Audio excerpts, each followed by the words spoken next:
Mi actualidad desde distintos puntos de vista. Un espacio para discutir bien informada. El Mostrador en La Clave, con el equipo de El Mostrador. La Clave me escucha. Estamos ya con el Mostrador en La Clave. Macarena Segovia y Natalia Saavedra están con nosotros. ¿Qué tal? Y bueno, un tema que ya ha saltado básicamente porque ha pasado una primera valla, pero falta todavía muchísimo. Es el tema presentado por la diputada Camila Vallejo sobre la rebaja de la jornada a 40 horas. Así es. Y eso ha generado, en la medida que se empiezan a acercar decisiones definitivas respecto del proyecto, una discusión cada vez más amplia sobre si es que esto va a significar un bienestar sin pérdida de productividad o va a significar eventualmente un bienestar con pérdida de productividad. A mí me gustaría, Fernando, muy buenos días en este somnoliento martes, preguntarle a la Maca que nos explique, porque primero como que empezó a cundir el pánico con esta primera valla que pasó en la Comisión del Trabajo, si comprendo bien, en el trámite parlamentario, pero ¿qué tan lejos está esto, Maca, en el fondo de llegar a ser una discusión más formal? Porque el gobierno incluso señaló que esto lo podría declarar, amenazó con declararlo inconstitucional y dijo que este tipo de iniciativas no pueden venir de los parlamentarios. Dijo, oye, ojo, que este tipo de iniciativa, con cierta sensibilidad, al parecer, entre comillas, tienen que venir desde el Ejecutivo. Es que hay una discusión más de origen de la ley. Tiene que ver con... Hola, no salude. Hola. Tiene que ver con si hay o no hay, por ejemplo, una incidencia de la cartera de Hacienda, si es que están recursos o no incorporados, y la lectura que hizo el equipo de la diputada Vallejos era que esto es solamente un ajuste al sistema legislativo que determina el sistema legal de los trabajadores en Chile, y que no necesariamente significa, no sé, una mayor inyección de recursos, ni afecta a la cartera fiscal directamente. Entonces, como decir que lo podemos discutir, digamos. Es que se puede ser potestad de los parlamentarios tener este tipo de iniciativas de ley. A ver, déjame hacer un alcance, si tú quieres, didáctico, por la gente que eventualmente no pueda entender por qué no pueden los parlamentarios en este caso. Claro, ¿por qué se le pone ese parere? ¿Por qué se le ponía? Bueno, porque constitucionalmente se establece en nuestra Constitución que los parlamentarios tienen solamente iniciativa legal en cualquier cosa que no signifique generar gasto fiscal. En otras palabras, el Ejecutivo tiene la potestad de gastar platita en nuestro país. Exactamente. El único que puede proponer una iniciativa que involucre platas del Estado, costo presupuestario del Estado, es el Ejecutivo. Claro, entonces por eso le dice al parlamentario, no se meta en la billetera fiscal, haga otro tipo de ley. Y para redondear un poco el tema, ¿qué sucede cuando un parlamentario tiene una buena idea?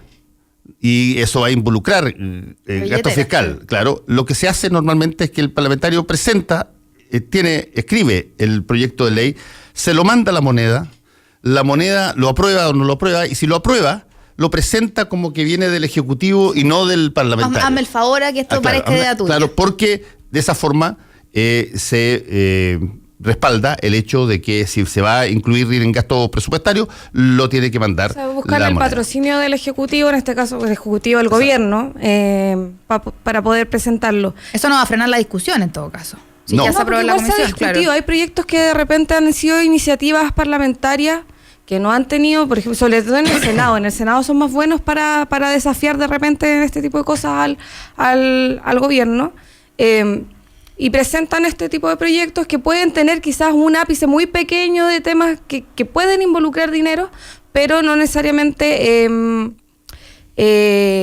en este caso, en el caso del proyecto presentado por la diputada Vallejo de la reducción a 40 horas de la jornada laboral, no implicaría eso. Es más, ni siquiera hay un informe que contenga, que diga, no sé, el Estado va a tener que poner una subvención a los privados por la reducción horaria, etcétera. Y en este caso lo que interpreta un poco el gobierno es que de una u otra forma, si es que se reduce la jornada laboral y las empresas empiezan a dejar de ganar dinero, ellos pueden acudir directamente a una carga fiscal o a buscar en el Estado algún tipo de socorro. Pero más allá de eso y de esa discusión que hay, como dicen tuerto, yo creo que lo relevante aquí y lo que le molesta al gobierno es que se le metieron directamente en una agenda que pensaban que ellos iban a tener el dominio, que tiene que ver con la flexibilización laboral. Y es ahí donde está el gallito, si es que la flexibilización laboral puede generar mayor calidad de vida, por ejemplo, en los trabajadores, tener mayor dominio de tu jornada laboral, de tus espacios laborales también, frente a que el Estado te diga no, a los empresarios tienen que reducir a 40 horas la cantidad de trabajo con los mismos beneficios, con los mismos sueldos y con la misma estructura legal que hay actualmente para los trabajadores. Entonces, irrumpe Camila Vallejos con una, que no solamente ella, porque toda la oposición se plega detrás de ella, bueno, salvo algunos sectores de la DC, como siempre, pero se plegan detrás de este proyecto que empieza a ser muy popular y empieza a liderar un poco la agenda laboral. Y eso genera mucho conflicto. ¿Por qué? Porque el gobierno de Sebastián Piñera hizo toda una operación a mediados del año pasado con sindicatos, todos los sindicatos que son representativos de trabajadores o las grandes congregaciones de sindicatos de trabajadores que no incorporan a la CUT, sino que los otros que fueron aprobados, por ejemplo, a principios del año pasado, en donde dijeron y lograron que ese sector de los trabajadores se cuadrara con una flexibilización laboral. Entonces tenían más o menos como el marco más o menos hecho. Y este proyecto de las 40 horas laborales había sido reiterativo del periodo anterior también de la diputada Camila Vallejo, del Partido Comunista y de algunos sectores del Frente Amplio también, y del Partido Socialista, y se le mete en la agenda y le irrumpe y le quiebra esta visión que tenían de generar, por decirlo de alguna forma así, mejorar la calidad de vida de los trabajadores a través de la flexibilización. Y aquí se le cambia el eje y se transgrede y se cambia hacia el sector de trabajemos menos horas porque vamos a seguir siendo igual de productivos. Entonces, eso es lo que al gobierno le molesta y por eso, por ejemplo, también salen algunos exministros que están un poco más ligados al sector empresarial, como Valdés, en donde dicen de una u otra forma... Rodrigo Valdés, que dice... Tampoco estoy de acuerdo con esta reducción de la jornada. Y por otro lado también estamos en una discusión internacional súper fuerte de cuánta precarización trae la flexibilización. Entonces está esa discusión en torno a precarización, flexibilización o disminuir la cantidad de horas y disminuir la precariedad. Ahí hay un punto, Maca, que es bien interesante porque...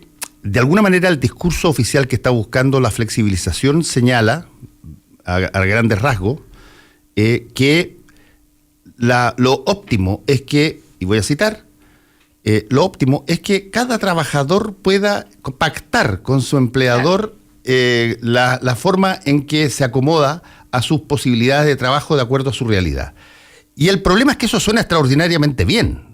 Pero no sé, todas las personas que me están escuchando, más el resto de las personas que no, pero que también trabajan en Chile, ¿cuáles tienen y no tienen posibilidades de, en una empresa de tamaño mediano, de 200 personas, de que exista una facultad para que cada uno individualmente pacte su jornada laboral de acuerdo a sus situaciones?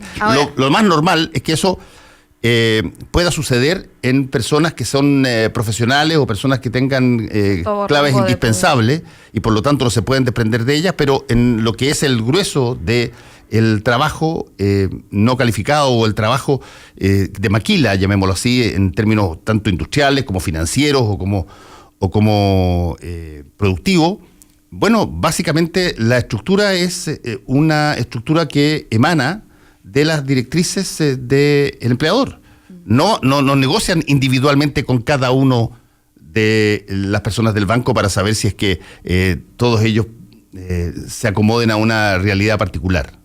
Y por lo tanto ahí hay un punto extra en la flexibilización, que cómo se aborda el generar esa flexibilización en términos de cada uno de los trabajadores. Yo creo que hay una cosa que estamos dejando de lado en la discusión y que a mí me preocupa profundamente. Empieza a desatarse esta locura cuando se pasa de la hora 45 a la hora 44, a la hora 43 y medio. Se empieza como a correr en círculos el país porque vamos a ser menos productivos. Rodrigo Valdés, como tú lo mencionaste, dijo que esto le costaría un 11%, el costo del Estado sería del 11% de su billetera fiscal. Entonces empieza a generarse una psicosis colectiva porque esto incluso es como esa cosa, esos temas que no se quieren conversar en la mesa el día domingo en familia conservadora. horas. Pero yo creo que esto tiene que ver con otra cosa. Nosotros, yo lo comenté en un podcast que hicimos hoy, entrevistamos hace poco tiempo a Rafael Berguán, el presidente de la Comisión Nacional de la Productividad, que me decía, a ver, ya analicemos realmente al calzón quitado. ¿Por qué, si vemos a los top de línea en el mundo, por qué Alemania trabaja 600 horas al año menos que en Chile? Y no tiene que ver tampoco con esta cosa de si la flexibilidad laboral, si negocio 1 a 1, esa discusión ahí ya pasó hace mucho tiempo. Lo que tiene que ver es con un sistema que soporta una mejor calidad de vida. Entonces mi pregunta es, ¿estamos proponiendo flexibilidad laboral y trabajar 4 días a la semana porque ojalá el 5º día no tenga que viajar 1 hora y media a mi lugar de trabajo? Estoy proponiendo flexibilidad laboral porque el día que yo eventualmente tenga que salir más temprano, no voy a tener que dejar a mi hijo en un jardín, en un after school, en una señora que lo cuida, porque estoy haciendo jornadas de 15 horas entre los traslados, más las horas que tengo que dejar en el trabajo, o los 2 trabajos que tengo, porque el pago por hora no es algo que si tengo flexibilidad laboral me convenga. Entonces yo creo que la flexibilidad laboral, e incluso la propuesta de Camila Vallejo, que implica trabajar menos horas, viene a ponerle parche a un problema mucho más preocupante en Chile, que es que no hay calidad de vida social. Trabajo. Cuando hablamos que la capacitación es una cosa súper importante para promover los talentos dentro de la empresa, estamos hablando de un sistema CENSE de la OTIC, un sistema de ¿cuánto tiempo? ¿Ah? Inglés 4. ¿Ah? ¿Cómo ponerle crema al pastel arriba? OTIC que además incluso han sido cuestionadas con incluso investigaciones del Ministerio Público, indicadas algunos gremios, porque se usan para desviar fondos, concursos que nunca se hacen. Entonces, debatamos de flexibilidad ¿para qué? Yo creo que lo que hay que debatir es de calidad de vida y de calidad digamos, de vida en el trabajo. Y eso está súper ausente en la discusión. Y además, bueno, algo que tiene que ver y que salió bastante en la discusión en la Comisión de Trabajo, tiene que ver con la estructura laboral que hay en Chile, más allá del tema legal, en cómo se define el día laboral del chileno. Entonces, la Nati hablaba de las horas de traslado, que por lo general son 1 hora 15, 1 hora y media de traslado desde la periferia. O sea, el promedio, porque convengamos que de algunos sectores demoráis 2 horas, etcétera, pero de traslado de ida y de vuelta sumas alrededor de 3 horas. Más la larga jornada laboral de 9 horas, tienes el gobierno dice, bueno, pero ahora van a poder regresar más temprano a sus trabajos, o sea, más temprano a sus casas. Entonces, por lo tanto, van a poder ver a sus hijos más temprano y van a poder tener, no sé, la flexibilidad de poder, no sé, tener el viernes libre. ¿Qué es lo que ha pasado en otros países con las condiciones similares a las de Chile, con sueldos precarios y con jornadas laborales extensas? Cuando se acorta la jornada, la condensa, o claro, se condensa la jornada, por lo general se opta por un segundo trabajo, y es algo que también se ha dado actualmente en Chile, sobre todo con los casos de Uber, Bit, etcétera, con estos transportes alternativos. ¿Por qué? Porque se mantiene el sueldo que hay hasta el momento, y lo que haces cuando tienes más tiempo libre en Chile por lo general, y la clase media, si es que hablamos como del discurso tradicional del gobierno, es apuntar directamente a aumentar tu carga financiera interna. Entonces, lo que haces es buscar otro trabajo, y actualmente la cantidad de personas que tienen 2 trabajos, que tienen, no sé, trabajan en Uber en las noches y trabajan durante el día, es muy alta. ¿Qué es lo que propicia esto? Buscar un segundo trabajo, quizás con menos horas, quizás más part-time, pero no apunta a tener mejor calidad de vida porque no hay un aumento salarial. Entonces esa discusión se ha dado en la Comisión de Trabajo. Eso no ha permeado discusiones más profundas, y ojalá que se diera en ese tenor quizás y eso saliera en una ley estructurada. Claramente eso no va a pasar con el nivel de discusión que hay actualmente y con el nivel de las leyes que se presentan en el Congreso. Pero también se ha abierto ese camino. Entonces lo que dice el gobierno es no, la flexibilización laboral lo que te va a permitir es, por un lado, tener esta libertad, como decía Fernando, de poder negociar, pero con sindicatos con bajo poder de negociación y también con una masa de trabajadores que no tienen la capacidad de ponerse al frente de su empleador y decirle, hey, quiero un aumento salarial, por ejemplo, o quiero esta jornada laboral estricta. Y por otro lado, propicia un segundo trabajo, y eso está, por ejemplo, en los resúmenes de las discusiones. En el caso de las 40 horas laborales, lo que dice la Comisión de Trabajo y la oposición dentro de la Comisión de Trabajo es que es un primer paso para una reducción mayor, y que este proyecto no sirve si es que no va acompañado de un aumento, por ejemplo, en el sueldo mínimo. Sí. Entonces lo que hacen finalmente, y yo lo tomo de esa forma, como para volver a la pregunta inicial de la Nati, si es que esto finalmente va a terminar y va a cuajar en un proyecto de ley o no, es tratar de abrir la discusión en vías de generar una línea de discusión mucho más abierta en las discusiones que vienen en las presidenciales. Ahora, yo creo que esa discusión está muy, muy, muy lejos de darse. Pensemos que, por ejemplo, en el aparato estatal, y se lo pregunté la otra vez al ministro del Trabajo, me comentó de primera fuente que solamente 2 organismos del Estado teletrabajan. 2 organismos del Estado se les permite teletrabajar, es decir, trabajar a personas que probablemente pueden hacer sin ningún problema funciones desde su casa, porque se colgaran algún sistema. Solo 2 organismos del Estado. Entonces uno dice, a ver, ¿en qué etapa de la discusión laboral estamos hoy día? ¿Qué tan lejos estamos de discutir cosas laboralmente importantes? Está colgando todavía el proyecto de Sala Cuna Universal, que también es importante para la inclusión finalmente de las mujeres como fuerza laboral. No existe ningún debate respecto a leyes que impliquen la igualdad salarial, a igual cargo, igual sueldo, que finalmente... O sea, un proyecto que... Claro, que murió, pero en otros países, por ejemplo, hemos visto cómo se ha inducido, por ejemplo, en Finlandia, la multa respecto a empresas que no cumplen con pagarle lo mismo a las mujeres que a los hombres. Entonces, y eso también está muy lejos de pasar, y eso también tiene que ver con flexibilidad laboral, también tiene que ver con calidad del trabajo, y esas discusiones están totalmente ausentes. Claro, además que convengamos una cosa, es interesante lo que tú planteas sobre esto de igual pega, igual paga, porque cuando eso se señala, uno automáticamente piensa en situaciones, te voy a poner un ejemplo, como la que acaba de decir la capitana del equipo de la selección de fútbol de Estados Unidos, cuando dice, qué sé yo creo que aquí debe haber igual pega, igual paga, claro. Y se está comparando entre los mejores jugadores con los mejores jugadores de fútbol moderno que ganan millonadas, y ellas ganan decenas de miles, las mejores. Pero el problema de la igual pega, igual paga no está circunscrito y menos está... focalizado exclusivamente en las personas que más ganan en los puestos más altos de la empresa. Yo creo que está mucho más a tono con mirar los puestos comunes y corrientes de la empresa. Claro, que hacen la misma pega, exactamente la misma pega, y sin embargo tienen diferencias solamente por condición de género. Claro, es cierto que es irritante que alguien gane $100 millones al año y por la misma y otra persona que siendo extraordinaria, además campeona del mundo, gane, qué sé yo, $40.000 o $100.000 al año. Ok, tú puedes tener ahí una. Pero mucho más irritante es que tú tengas recolectores en época de cosecha, o tengas trabajadores en línea, donde la mujer, por hacer exactamente la misma pega, por exactamente la misma función, te gane... un 70% menos, un 30% menos. Tenemos una carga laboral doble, entendiendo que también la carga laboral está en el hogar también. Además... Trabajo doméstico que no está tampoco... Además, mucho de ello. Entonces, ¿cómo avanza esta situación? ¿Qué viene ahora como trámite después de... Lo que pasa es que ahora está la disputa de si es que tiene que entrar o no, tiene que pasar o no por Comisión de Hacienda. Entonces, lo más seguro es que ahí hay alguna jugada tratando de pasar esto por Comisión de Hacienda para que llegue a ser probado, tramitado luego ya en plenaria en el Congreso, pero lo que yo quiero dejar claro es que es muy difícil que se termine, por ejemplo, este año o en enero, que termina el periodo legislativo, diciendo tenemos un proyecto de reducción de jornada laboral a 40 horas aprobado en el Congreso. Sí, después eso puede ser. Aquí un tuitero... Juan, que es JLN, bien interesante la pregunta, porque uno dice, a ver, si es que yo escuché ayer al ministro, y el ministro decía, pero ¿cómo no va a ser más importante de que cada trabajador pacte las opciones que tiene en este mundo moderno de flexibilidad, pacte directamente con el empleador?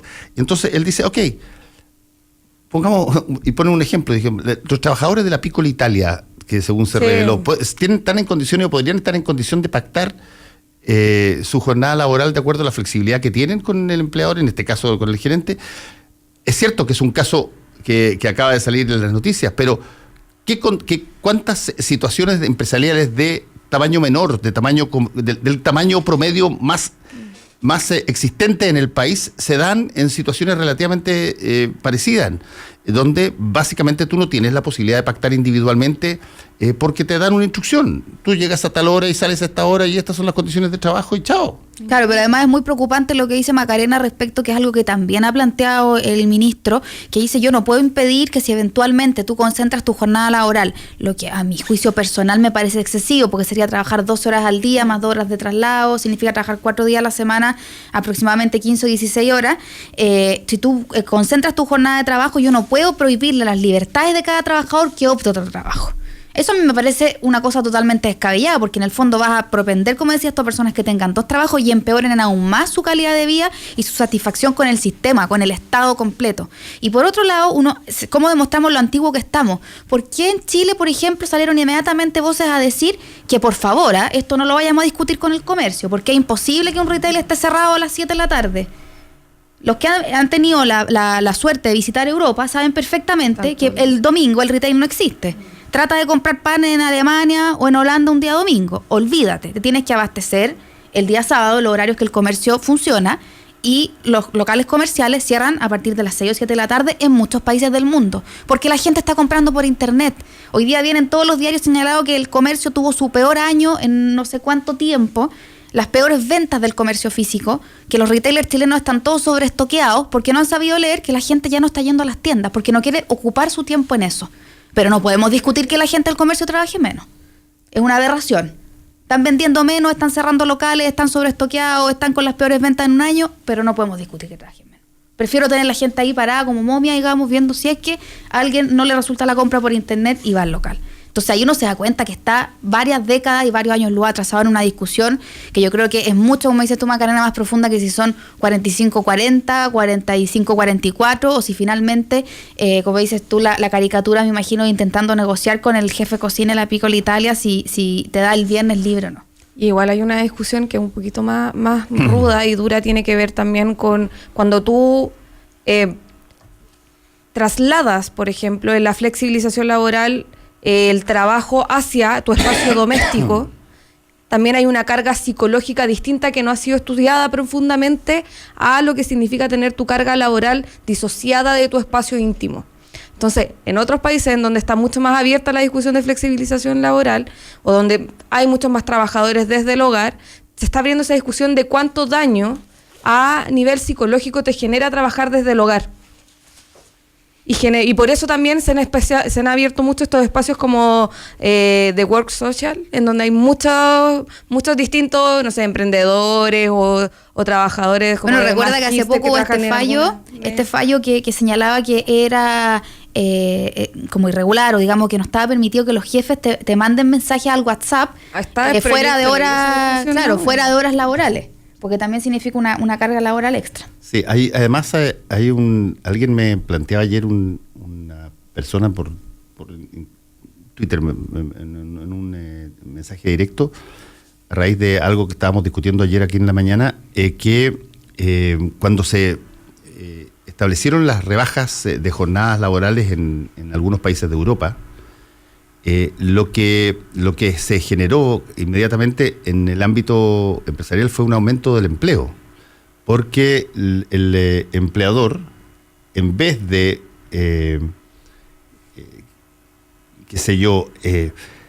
con la rebaja de hora, en vez de mascullar, digamos, que esto no, contrató 2 personas más, por ejemplo, en algunos países, en España, creo, en Francia también, y por lo tanto, no sé si es que eso eventualmente pueda darse en este país que es mucho más ideológico desde el punto de vista de la mirada hacia el comercio y los negocios, particularmente en empresas medianas y grandes, digamos, en el sentido de que tú tienes que maximizar tus utilidades y que por lo tanto reduces la hora de trabajo. Lo que vas a darte cuenta es cuánto pierdes de lo que ahí había, y no vas a tratar de gastar más plata en compensarlo contratando más gente.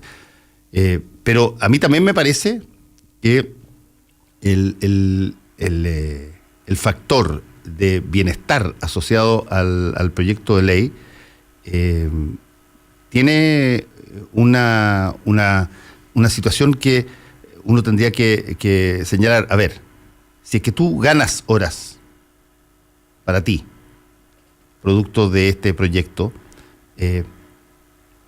¿qué hay de diseño, digamos, para que eso efectivamente sea una situación que te dé o te otorgue bienestar? Por ejemplo, ¿significa eso que te quedas, qué sé yo, más horas en la cama? Claro. ¿Significa que tienes alguna alternativa de si que eventualmente se incurre en rebaja de sueldos al mismo nivel si es que la ley no funciona de otra manera? ¿Dónde El están, derecho al ocio. Exactamente, ¿dónde están las situaciones que eventualmente capitalicen a personas que tienen más horas disponibles? Es que también, claro, hay algunas visiones que dicen a mayor horas disponibles, mayor consumo y mayor activación de otros espacios como del mercado. Pero en las condiciones de nuestro país, entendiendo que las plazas públicas están totalmente abandonadas, por ejemplo, entendiendo que, por ejemplo, hoy día la alcaldesa de La Pintana decía, tenemos la mitad de nuestra luminaria mal. Si estás en una comuna y vives en una comuna periférica como es La Pintana, medianamente periférica, con la mitad de la luminaria mala, ¿qué calidad, qué esparcimiento puedes hacer con tu familia si es que saliste en vez de salir a las 7 de la tarde, 8 de la tarde de la pega, saliste a las 4? Claro, lo que pasa es que yo creo que hay que pensar que esos espacios también van generando otro ecosistema. Cuando hay mayor calidad de vida y hay mayor felicidad en los seres humanos porque sienten que son más valorados por el sistema, que antiguamente lo asociábamos a tener tiempo libre, a ir al mall, a ir al comercio a comprar porque eso te genera realización en un sistema de libre mercado. Por el contrario, cuando te sientes más valorado por el sistema, vas creando ecosistemas más amables entre la comunidad que va y mejora la plaza, entre la misma comunidad que genera incluso espacios de pequeñas economías circulares en esos espacios, por ejemplo, de ferias, de intercambios, de personas que hacen sus pymes en torno a eso y que lo hacen no bajo el sentido de obligatoriedad. Yo creo que también va generando, por el contrario, ese espacio, un sistema de incentivo y de promotor de la economía, pero desde otra perspectiva que no es salir 10 para las 9 de la noche apurado a comprar un microondas porque te sobraron en 10 cuotas, digamos, con 50% de interés. Es que además, si no va acompañado de un aumento salarial, tampoco tienes mayor capacidad de inyectar recursos frescos a nuevos mercados, por decirlo de alguna forma. Y solamente eso hacerlo a punta del endeudamiento. Pero un punto que yo creo que ahí es súper relevante es que no tiene como objetivo mejorar la calidad de vida, si lo pensamos profundamente. Claro. Vamos a hacer una pequeña pausa y volvemos.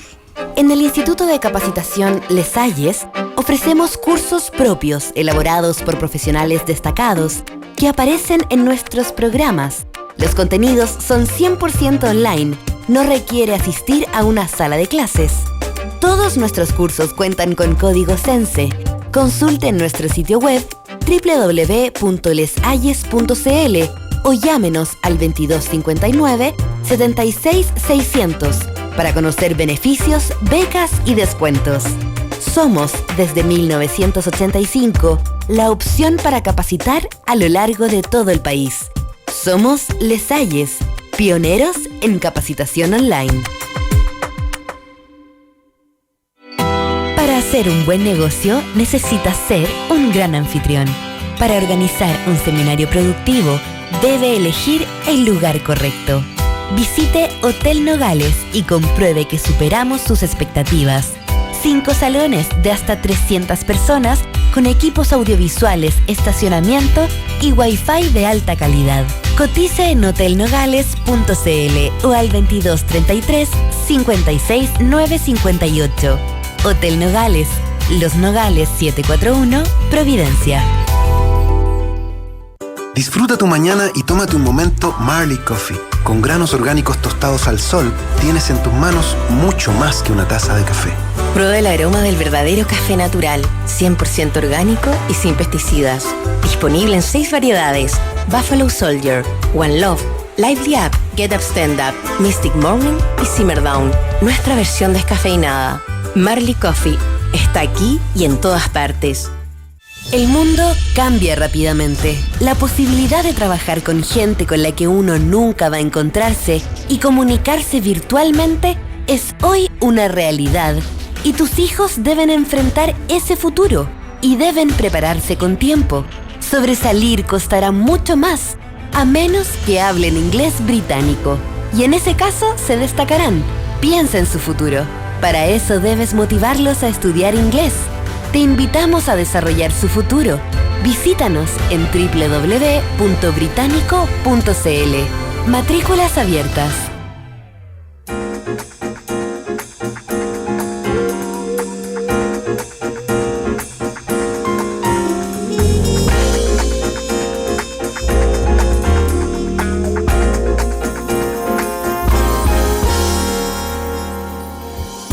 Estamos con el mostrador en la clave. Bueno, han habido montones de temas. Tenemos nuevo director del Instituto Nacional de Derechos Humanos y causó instantánea polémica y parece bastante curioso porque yo me acuerdo de Sergio Mico en la época incluso antes en dictadura y después en los primeros años de gobierno, un militante demócrata cristiano, una persona que por lo menos estuvo ahí donde había que estar en un momento dado, y de pronto ha recibido fuertes críticas por varias razones, desde sus posturas que han derivado más bien a situaciones más inflexibles en materia religiosa, por ejemplo, y críticas a algunos de los cambios en términos legislativos chilenos, particularmente el aborto extracausales, siendo que eso muchas personas consideran que es un derecho humano, que forma parte de los derechos que deberían haber. Pero perdona, Fernando, que interrumpa, pero no nos extraña eso si elegimos una jueza de la Corte Suprema que dijo que que estaban contra el aborto. No, por supuesto. Claro. No sé, a lo que me refiero es que los mecanismos para elegir una jueza de la Corte Suprema son distintos a los mecanismos para elegir... Sí, con la salvedad como de la agenda, como la cosilla ahí valórica, queda lo mismo, claro, de repente decir esa opinión. Exacto, y por lo tanto se ha armado una suerte de polémica muy fuerte sobre si que aquí eventualmente esto puede significar un cambio sensible en la forma en que estaba el Instituto Nacional de Derechos Humanos llevando adelante su labor. Por otra parte, hay otras personas que están muy contentas con esto, que llegue alguien como Sergio Mico, pero conservador en lo valórico. Exacto, que es una persona que es bien conservador en términos valóricos, sí. Que yo creo que el gobierno trató a ver, el Instituto de Derechos Humanos estaba causando hartos conflictos al interior del gobierno. Partamos por eso. Y necesitaban generar un control interno, porque sobre todo con el tema migrante se le metió en la yugular, por decirlo de alguna forma, al Ejecutivo, y necesitaban establecer cierto control dentro del Instituto de Derechos Humanos. Ahora, claramente aquí hay una señal de decir, hay una señal, para algunos sectores de la democracia cristiana, y por otro lado también hay una señal para todos los sectores en donde veían que el INDH podía, por ejemplo, significar una especie de cortafuego a la estrategia del gobierno para frenar la aplicación del aborto 3 causales. ¿Por qué? Porque el INDH también se estaba haciendo parte de varias causas en donde habían mujeres que se querellaban en contra de los hospitales porque no les brindaban, por ejemplo, la atención y solamente las reubicaban a otro hospital. Que eso es lo que está también dentro de la ley, en el caso de querer acceder a un aborto en una de las 3 causales que establece la ley. Pero yo creo que aquí hay una señal más política que de un término como ideológico de enfocar la política de derechos humanos del gobierno, porque tampoco el gobierno no tiene una política de derechos humanos. Entonces el INDH siempre actúa como un cortafuegos para el propio Estado. Pasó con el caso de Catrillanca, en donde además también salió el tema con la defensora de la niñez. Entonces se le abrieron 2 focos internos al gobierno del propio aparataje estatal, en donde tenía ya el CDE enfrentado con otros organismos del aparato del Estado. También pasó con el tema migrantes, porque también nuevamente la defensora de la niñez se metió en el ruedo y tenías al INDH peleando por entrar al consulado. Entonces, yo creo que aquí hay una visión más estratégica del gobierno de decir, ya, ¿a quién pongo? Para que por un lado no me coman vivo los defensores de derechos humanos, pero por el otro lado pueda dar una señal interna de generar gobernanza de alguna forma. Igual hay una cosa que yo no entiendo, desde mi ignorancia de la administración política.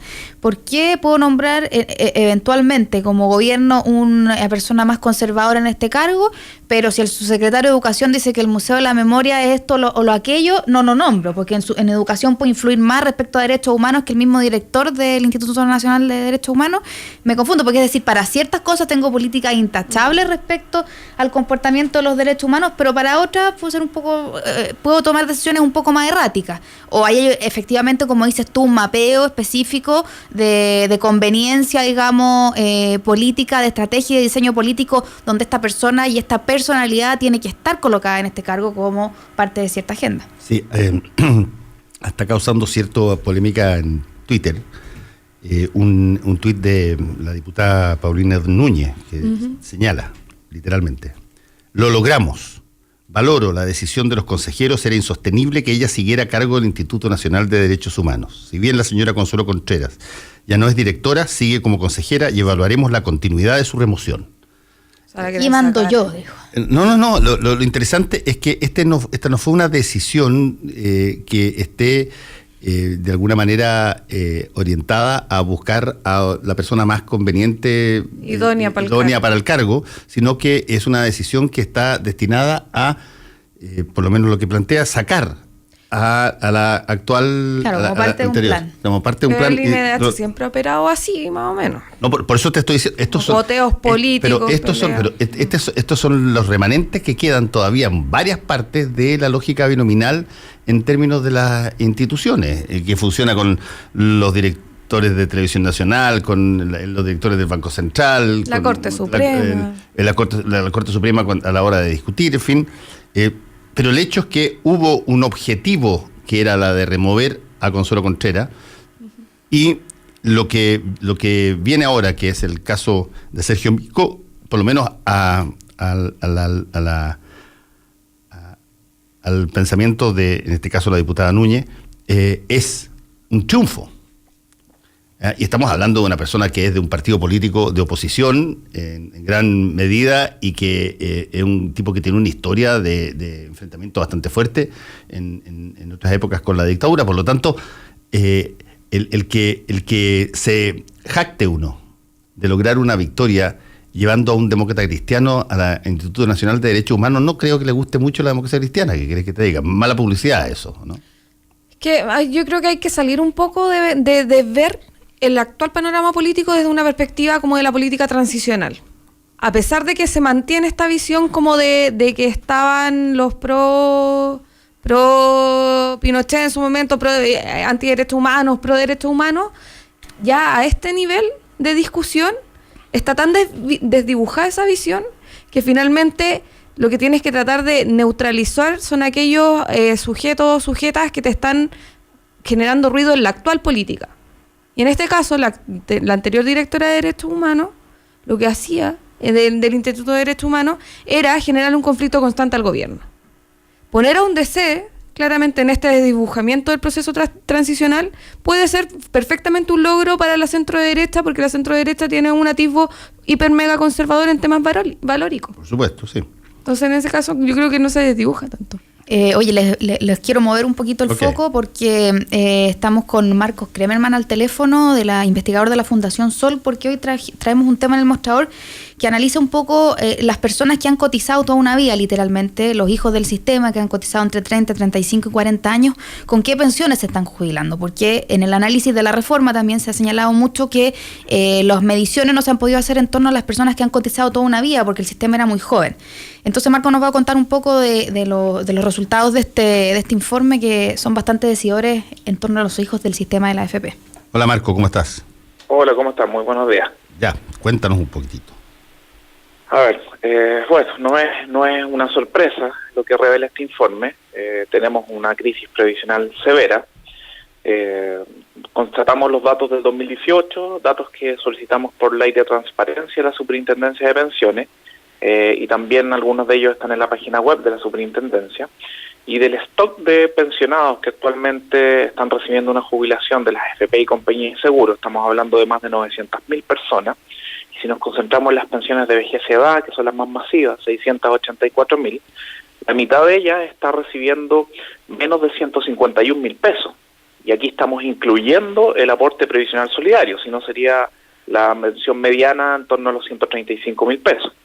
Y tal como mencionaba Natalia, si nosotros revisamos para aquellas personas que han tenido prácticamente una carrera laboral completa de cotizaciones, que uno lo podría situar en torno a los 35 años, pero que en el futuro va a ser más cercano a los 28, 26 años, pensando en que existen muchas más inestabilidades en las formas en que trabajan las personas, la mitad de ese tipo de personas tuvo una pensión inferior a los 296.000 pesos, que hoy día sería inferior al salario mínimo. Entonces estamos hablando de datos que son extremadamente graves, pero esto lamentablemente se está acentuando en relación a los nuevos pensionados, y aquí es donde nosotros colocamos la principal alerta, porque en el stock de pensionados hay una relación o conviven personas que también cotizaron en el sistema antiguo, tuvieron bonos de reconocimiento, y entre comillas eso ayuda a mejorar un poquito las pensiones, pero de las 125.000 personas que se pensionaron en el 2018, nuevos pensionados, la mitad de ellas, con el ahorro que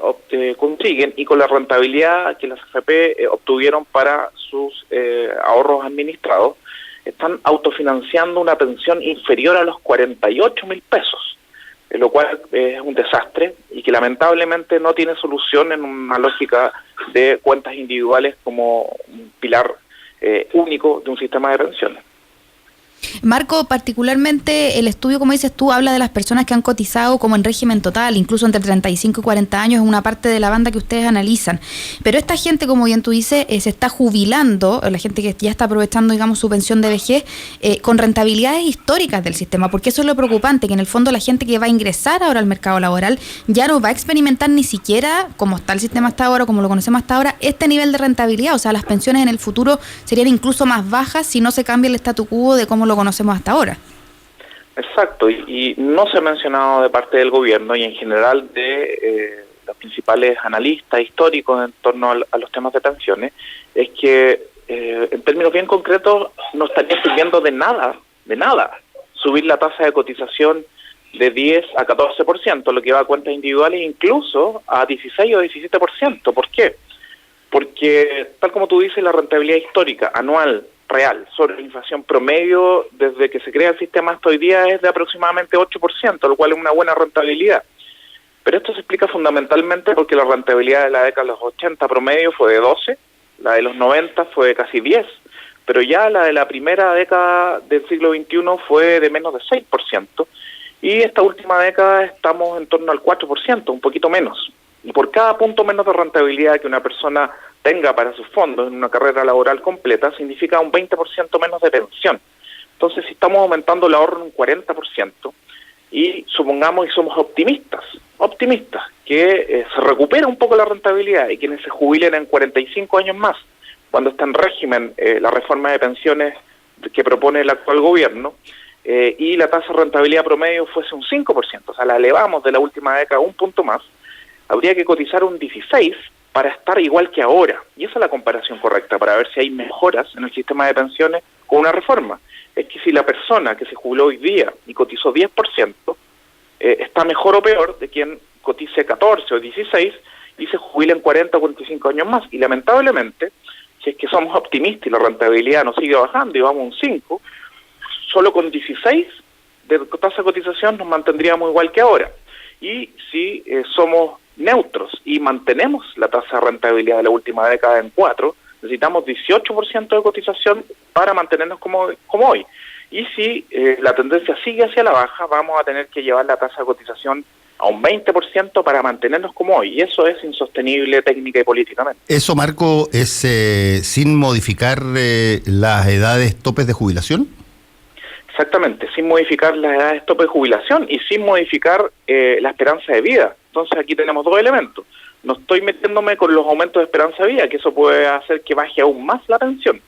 Entonces, por un lado, claro, si se aumenta la edad de jubilación, pero al mismo tiempo, como tenemos aumento de la esperanza de vida, aumentar la edad de jubilación puede anularse con el efecto de aumento de esperanza de vida. Por tanto, en ese escenario, con esas dos variables moviéndose y que tengan una compensación parecida, aumentar la tasa de cotización con un aumento en la edad de jubilación tampoco tendría un efecto sobre las pensiones. Oye, Marco, hola. Hola. Quería hacerte una pregunta. Por un lado, ver esto, ¿cómo claramente debe haber como una intensificación en el caso de las mujeres, de que debe ser aún más precaria las pensiones para ellas, según el estudio de ustedes?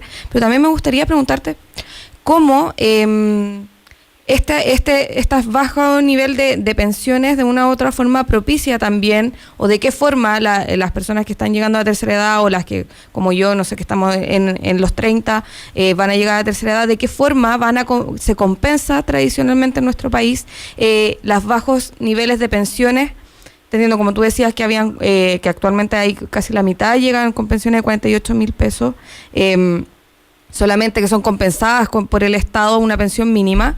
¿De qué forma? ¿A través del endeudamiento? ¿Para qué sistema se va, además de haber capitalizado toda la vida? Claro, la situación de las mujeres es aún más compleja. De las 71.500 mujeres aproximadamente que se jubilaron en el 2018, nuevas pensionadas, la mitad de ellas, con su ahorro y con la rentabilidad que consiguen las AFP, puede obtener una pensión autofinanciada menor a 24.000 pesos, que sube con los aportes previsionales solidarios, pero los resultados del sistema privado son esos, ¿no? Y las mujeres que cotizaron entre 30 y 35 años, la mitad de ellas pudo obtener una pensión autofinanciada inferior a 216.000 pesos, que es equivalente a menos del 75% del salario mínimo. Entonces, lamentablemente, los malos resultados del sistema se amplifican para las mujeres, y efectivamente lo que estamos viendo hoy día, y que se va a concretar si no se hacen modificaciones fundamentales del sistema de pensiones, no de cambios de parámetros, es que estamos teniendo adultos mayores que obligatoriamente siguen trabajando, y esa es la discusión. Aquí nadie está por prohibir que una persona que supera los 60 años, los 65 años, en caso de hombres o mujeres, voluntariamente o por una realización personal quieran seguir trabajando de la manera que estimen conveniente. Pero cuando es obligatorio por necesidad económica, es que la sociedad no está funcionando bien. Al mismo tiempo, lo que ha pasado cuando uno revisa los datos de DICOM, que publica trimestralmente la Universidad de San Sebastián con Equifax, es que el aumento en la morosidad de los deudores en Chile, de las personas que no pueden pagar sus deudas, se ha concentrado de manera más fuerte en las personas que tienen más de 70 años en Chile. Son las personas que más fuerte han aumentado su deuda y su morosidad. Entonces estamos hablando de adultos mayores que no están pudiendo jubilar, no hay júbilo en esas etapas posteriores de la vida en Chile. Se está teniendo que trabajar de manera obligada y tenemos endeudamiento importante, y como los ingresos no alcanzan, se tiene que vivir de allegado en las casas, y eso se puede constatar a través de la encuesta Casa. Estamos conversando con Marcos Kremerman de la Fundación Sol. Marco, y desde el punto de vista de la alternativa, porque cada vez que hay discusiones sobre el sistema de pensiones, incluso se proponen modificaciones y esquemas distintos, la respuesta es no hay ningún otro sistema que pueda generar una situación mejor que la de la capitalización individual. Incluso se dice todos los sistemas que estaban fijados en torno al reparto están volviendo de eso porque están quebrando el Estado. ¿Qué tanto de aquello puede servir para ilustrar lo que está pasando?